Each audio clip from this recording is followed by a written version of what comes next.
माननीय सभापती महोदय, मागील 50-75 वर्षामध्ये आपल्या सरकारने किंवा वेगवेगळ्या ज्या सरकारने गावाचे state highway, MDR, VR, ODR हे सर्व रस्ते करायला आपल्याला 75 वर्ष लागले। नॅशनल हायवेपेक्षा स्टेट हायवेची लांबी जास्त आहे, स्टेट हायवेपेक्षा MDRची जास्त आहे, MDRपेक्षा ODRची जास्त, ODRपेक्षा VRची जास्त आहे आणि VRपेक्षा प्रत्येक गावामध्ये शेतपालन रस्ते जे नॉन प्लॅन रस्ते असतात त्याची खूप मोठ्या प्रमाणात लांबी आहे। आजच्या या युगामध्ये जेव्हा सर्व ठिकाणी मेकॅनिकल आता आपण शेती करायची आहे, बी बियाणे वेळेवर पोहोचले पाहिजे, रासायनिक खतं पोहोचले पाहिजे, शेतापर्यंत गाडी गेली पाहिजे, निघालेलं पीक वेळेवर निघालं पाहिजे आणि म्हणून एक नवीन मॉडेल आम्ही या ठिकाणी करण्याचा प्रयत्न केला। त्याचं नाव बळीराजा शेत। राज्याचे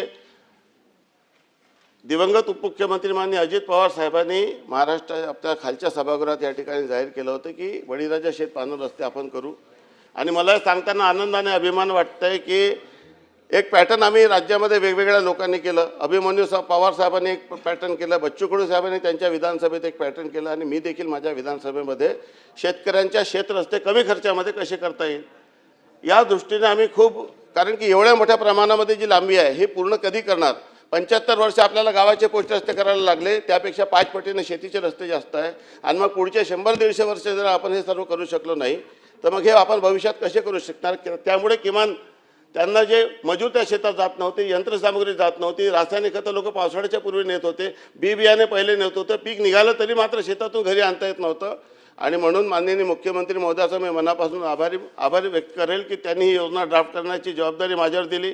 महसूल विभागामार्फत आपण ही योजना राबवली आणि 1000 कोटीची तरतूद यावर्षी आपण केलेली आहे।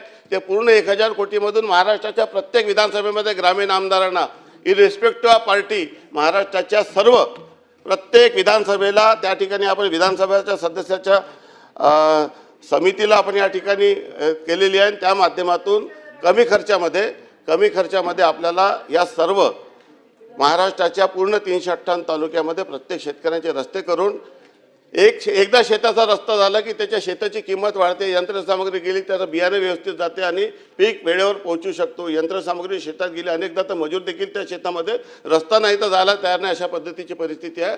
त्यामुळे बळीराजा शेत पालन रस्ते योजना ही निश्चितपणे महाराष्ट्रामध्ये एक क्रांतिकारी निर्णय या ठिकाणी झालेला आहे आणि हळूहळू जिल्हा नियोजन समितीच्या माध्यमातून की इतर सर्व योजनेतून क्लस्टर अप्रोच घेऊन म्हणजे एकाच माणसाला यंत्रसामुग्रीच्या संचाला जर आपण 50-50 किलोमीटरचे काम दिले तर ते काम त्याला देखील परवडेल, सरकारला देखील खर्च कमी येईल आणि शेतकऱ्यांना देखील लाभ होईल। असं सर्वांना विन विन सिच्युएशन कशी होईल अशा पद्धतीची योजना आपण या ठिकाणी तयार केलेली आहे।